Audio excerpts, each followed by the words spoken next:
Fiifi-Manfred on YouTube. There's a lot to unpack. Saturday game day, match day 25 of Europe's games over. We're about to get you through all the post-match analysis, all the games that went on.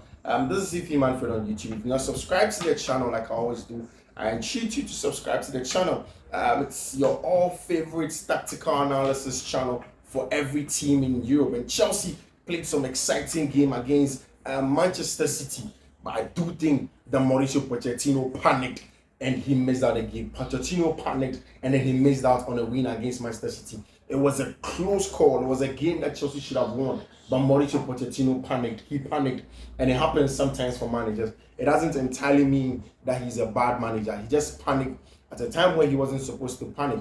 And that is where how he managed not to get all the 3 points that he had to get. Yes, so like I was saying, Mauricio Pochettino at some point in time in the game did panic and Chelsea missed out on all the 3 points. Chelsea would have gone as far as 7, just 2 points. As far as 8, just 2 points off Manchester United. And it would have been a proper description of the growth of Chelsea. Because I think that it was an excellent game plan. I think that Chelsea had an excellent, very, very good game plan. They went into this game with a very good game plan, stuck with it, had an excellent first half, but he panicked in the second half. Cole Palmer was in an excellent job closing, helping down Malo Gusto close down on Jeremy Doku on wide areas. Gallagher was dropping back to help defend and follow up the runs. And just when Chelsea took off Cole Palmer, Joseph Guardiola knew that it was time for him to bring on Bernardo Silva. And he did bring on Bernardo Silva. And he became the crafty man, the handy man, the man that put things together, that molded everything that City wanted to do. From the left to the right, left to the right, he made things happen for Manchester City. So in my opinion, I really do think that Chelsea made a very, very slight mistake, and that's exactly what caused for Mauricio Pochettino. But I see a lot of games went on. Just before we get into the post-match tactical analysis of Chelsea, let us get into other games that went on today. And in the top of the English Premier League, Liverpool did a very good job. They have been suffering and have been finding it hard to get wins in London of late, but they got a very good job, a win away at Brentford against Thomas Frank's side. And regardless of the fact that Trent Alexander-Arnold was absent, regardless of the fact that Salah was just returning onto the team, they got a job done. Bradley was excellent again. Robertson, everybody in the Liverpool team was very good. In the first half, it was a 50-50 game. They came into the second half, dominated the game, controlled the game. And I've told you several times about Liverpool's verticality in games. The fact that when they pinch the ball from back area, they just want to play direct. And it's difficult for teams that sits in a 5 at the back, 3-5-2, whatever I want to call it, to defend against them because they are more vertical, because they are more direct, because they prevent you from closing down spaces quicker, because they eliminate those extra touches that they have to take. Teams like City, Chelsea will take the extra charge, and these 5 at the back teams will sit deeper, make it difficult for you to bring them down. But that is not for Liverpool. We're very, very good. Although Brentford starting a back 5, Ivan Toney came back into the team. It was very good gameplay from Virgil van Dijk, Andrew Robertson, Endo Ouattara, Bradley, Alexis McAllister, Nunez in the first half. It's as if he took a knock when he got a goal. Diaz came on. Mohamed Salah got a very, very good goal as well. And same for Cody Gakpo. So if you look at the English Premier League table where Liverpool are, it's a very, very, very good place for them. Liverpool are in first position. Mind you, Arsenal did a very, very good job as well. Went away to Burnley. Burnley are the whipping boys this season of the English Premier League. They open up spaces. They allow teams to come at them. And I like the creativity that Arsenal has when Gabriel Martinelli is on. He just doesn't get into goal-scoring actions, but he's excellent in terms of creativity. Bukayo Saka had a penalty, converted, then scored another goal. Kai Havertz had a goal in this one as well. And it tells you the fact that although Arsenal do not have a striker, they are getting goals from all their attackers, and it's very good for them. I saw a way Mikel Arteta was using Kyrgios, and I was very, very excited. I think in the Arsenal third goal, so in the second half, Kyrgios will be with the back three as if they are building the back three like that. Then immediately the ball is on Saka's side. That's usually the wider side. Kyrgios now begins to get on his back to keep the width here so that Gabriel Martinelli will attack him. It's excellent stuff from Kyrgios and how Mikel Arteta is using the young Polish man. It's very, very good from Arsenal. They also went away, got the all-important win away. They are exactly where they also want to be, especially 5-0 for Arsenal today. They're in a 5-game winning streak, and it makes the English Premier League title race much more poised. Chelsea has made it much more poised because you have two teams, in fact, 4 teams having a go at each other because Bayern Tottenham Hotspurs lost today. You look at the job that Arsenal have done, look at the job that Liverpool did, huge wins, and then Chelsea went into that game against Manchester City. Every Chelsea fan was scared, every neutral was scared. But if you look at the table now, it's a good job done for Arsenal and then Liverpool. I'm sure Arsenal and Liverpool fans will give Chelsea some credit for the work that they've done. Now, Liverpool have played 25 games at 57 points. Arsenal, 25 games, 55 points, 2 points difference. Man City are third, 24 games. They have 53 points. If they end up winning their next game, which is a midweek against Brentford, they are going to go 56 points, just a point ahead of Arsenal. Liverpool have plus 35 goals. Arsenal have plus 36 goals. Man City have plus 31 goals. Arsenal have a very, very good goal advantage because, of course, they concede less. Whilst Aston Villa in 4th place is just 49. Tottenham Hotspur 47. Man United 41. Newcastle 37. West Ham 36. Brighton 35. Chelsea 10th in 35 with a plus 1 goal. Played more games than Brighton and Hove Albion. So the Premier League table is a little bit poisoned. The wins for Liverpool, the wins for Arsenal, and a draw for Manchester City puts the fight for the English Premier League trophy into very, very good perspective because there's a game between Liverpool and City that's going to come up in the middle of March at the Etihad. How is that game going to go? It's going to have a huge say in the conversation of the title. There is another game that's going to go on. Arsenal finished playing Liverpool. All of these games against the top 5 sides is going to be a big one. Mind you, Manchester City have failed to win against the traditional top 5 sides this season.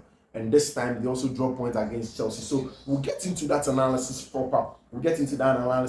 Mind you, in the Italian Serie A, International Milan yesterday showed their dominance in the Italian Serie A. They are the best team over there, in my opinion. And then Simeone Inzaghi is getting his charges to play some of the best football that anybody has seen in there. And it tells you the quality that they have in there for Simeone Inzaghi and then the English Premier League. So the English Premier League is shaping up very fine. It was a very, very good counter-attacking display from Gary O'Neill's side. Wolves beating Tottenham Hotspur by 2-1. It's a game that we'll talk about properly. Atletico de Madrid, before this game against Las Palmas, had not won in about 3 games. Las Palmas beats them in the first leg of the in this season's Spanish La Liga. But Atletico Madrid have managed to win and wallow them by 4 goals. 5-0 actually. Very, very good display. Mind you, they have a big game up against International Milan on Tuesday in the Champions League. Marcus Llorente scored the first goal and the second had a brace. Angel Correa also had 2 goals, and Memphis Depay also an anytime goal scorer there for them. Barcelona also had a very, very good time going away to the Celta de Vigo, a place where they find it difficult to play against Celta Vigo. But this time, they imposed themselves in the game. They managed to control the game. They managed to be the bigger boys, and then they've beaten Celta Vigo by 2-1. And that's something that Barcelona will need, especially given the circumstances that they are in as a team and given where they are as a team, of course. And finally, in the Italian Serie A, Juventus have done some job, but still, because of the draw Juventus had against Hellas Verona that I spoke about earlier, Napoli also gets in a draw. It means that International Milan are just opening up in the points gap. Inter Milan are opening up in the points gap. In the German Bundesliga, VfL Wolfsburg drew against Dortmund. Leverkusen continued on unbeaten streak by winning by 2-1. Tomorrow there's that big game against Bayern Munich are going to play in the German Bundesliga. It's a game that Thomas Tuchel knows that he has to win. He has to do everything possible to get that all-important win. Because if he doesn't, the pressure will just keep on mounting on him. And he has to do that. Now, let us get into today's game, the big game. And this is why Mauricio Pochettino lost all 3 points against Manchester City. He coached an excellent game. But this is how Pochettino lost all 3 points against Manchester City at the Etihad. Now, let's get into it. So, we start with the statistics. In expected goals, City had expected goals of 2.85, created a lot of chances, high quality chances. So Chelsea expected goals of 1.57. City's had 70% possession. Chelsea had 30% possession. 5 shots on goal for City. Chelsea has 6 shots on goal. So it feels as if there is less precision from Manchester City. And then you go into Chelsea's game, in the first half. So Chelsea essentially yesterday, if you watch the pre-match analysis I put up, I told you about three things. First one, Chelsea should be able to make the game more transitional, and that's exactly what they did, especially in the first half. So Chelsea went into the game because Thiago was injured, and the fact that I didn't think that Levi was fit for a game like this. He came in quickly. So there was Levi Cole, Axel Disasi on the right hand side, my left hand side here. There was Benjamin Chilwell, Malo Gusto. Then the two DMs was obviously Enzo Fernandez on the left hand side, Moise Caicedo, and then you have your number 10 in here in Conor Gallagher, Raheem Sterling, Cole Palmer, and then Nicolas Jackson. Now, City obviously went into Kyle Walker. On that side, there was Akanji, Diaz, and Aki. Then in the middle of the park, you had Rodri. Rodri in the middle of the park, you had Bernardo Silva, the start, Phil Foden, Kevin De Bruyne, Julian Alvarez. You had Ellen Bertalan, and then Julian Alvarez and Jeremy Doku in there. Excellent shape up from City. And like I said, in this game, it was rather Akanji who stepped into midfield in the absence of John Stones. And anytime that they were building up, it became the 3-2 shape like that, where you have Akanji stepping into midfield to help Rodri in build up. And it was excellent. And this is a game where you didn't see Bernardo Silva starting because obviously Bernardo got a knock against Copenhagen. But one of the things I spoke about was on the right-hand side of City's attack, where almost every time there were the rotations between Phil Foden and then Kevin De Bruyne. You could see it once the game began. The rotation between Kevin De Bruyne and then Phil Foden. If Kevin keeps the width, Phil Foden stays inside. If Phil Foden stays inside, Kevin keeps the width, and it was a very good one. Of course, they knew that immediately the game became transitional, they would have to use their man Ellen Brotalan as a target. And of course, once Kevin comes here, it's that pitch ball that he's going to play in. And that excited me because the Sassy was up to the duels today. He won almost every aerial duel against Haaland. Sometimes Haaland was more aggressive, peeled away to the far post against Chilwell in this area, especially during corners. In the first half, there was a ball that probably would have gone in as a corner. Chelsea were lucky as a penalty. Chelsea were lucky it didn't get in but that's exactly how City used Erling Haaland in theory, right? And what Chelsea sought to do was that anytime they were with the ball, Cole Palmer in build-up will drop centrally. So Sterling will keep the width from this side. Nicolas Jackson will come in centrally. And when they are building up, like I consistently told you, you have Benjamin Chilwell keeping the width in here. So Ben Chilwell was more like a winger anytime Chelsea were building up. So anytime the ball gets to Liverpool here, he could paint quickly to Benjamin Chilwell. Whilst in the middle of the park, you had Conor Gallagher forming a box midfield with Cole Palmer. So Enzo will drop to come and receive the ball. Caicedo will drop to come and receive the ball because obviously there was Akanji closing down here. There was Phil Foden, and then of course Kevin De Bruyne. And that's an excellent job that Chelsea did in terms of build-up. In the first half, they did it excellently well. One of the biggest issues I knew Chelsea were going to face in this game was the fact that Georgi Petrovic is not the most comfortable on the ball, and most of the times he would want to go long and go wide, and his supplies weren't the best. But you cut him some slack. He's a young goalkeeper, and I think that with time he's going to come out. And I like the fact that, especially in the first half, Chelsea made the game transitional. So eventually they'll go into battles here, especially for Moise Caicedo, especially for Enzo Fernandez. They'll go into battles in central areas. They'll win those duels. Conor Gallagher will pinch balls. And once they did, it was simple because they knew that the rest defense will follow runners. They will follow Cole Palmer centrally here. Once they do, you pinch the ball into wide areas. It was an easy job that they wanted to do. Pinch the ball into the part of Sterling, pinch the ball into the part of Jackson, and then make sure they create chance. The first half was a very good one on the part of Nicolas Jackson from Malo Gusto. And that again came from that style of play where Cole Palmer dropped into central area, received the ball in the half-10 here. Immediately he began to receive the ball on that right-hand side for Chelsea. Malo Gusto began to get on his own. And in the opposite area, it was Nicolas Jackson that was keeping the width here. And once the ball was slotting into the path of Nicolas Jackson, he failed to read the ball very well and then judge the flight of the ball to know exactly where it will hit before he hit it one time. He took a touch, it was likely a heavy touch, and then the ball took a ricochet. He didn't end up scoring. And that's exactly how Chelsea also scored that goal against Sterling. Cole Palmer comes in, pinches the ball deep in Chelsea area. And at this point in time, Jackson had gone wide into the far area like this, and Sterling was also in wide areas, and there was nobody playing as an extra number 9. So the centre backs had nobody.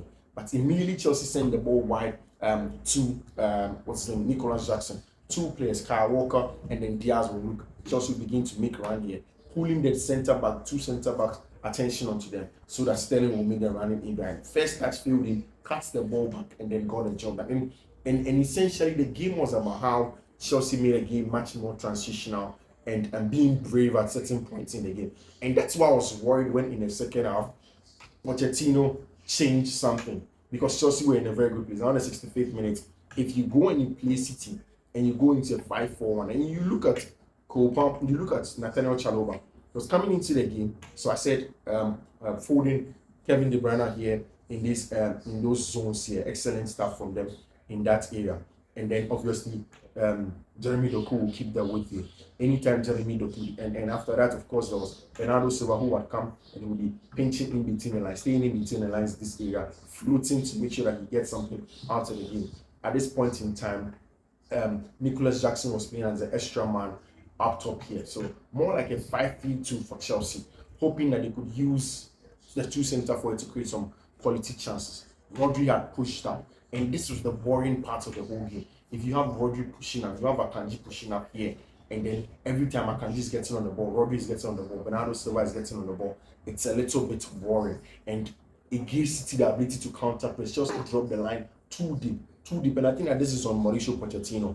There was no need to bring on Nathaniel Chalobah. At best, to bring in a midfielder, keep the back four shape, and you put pressure on City here, ball side, put pressure on them.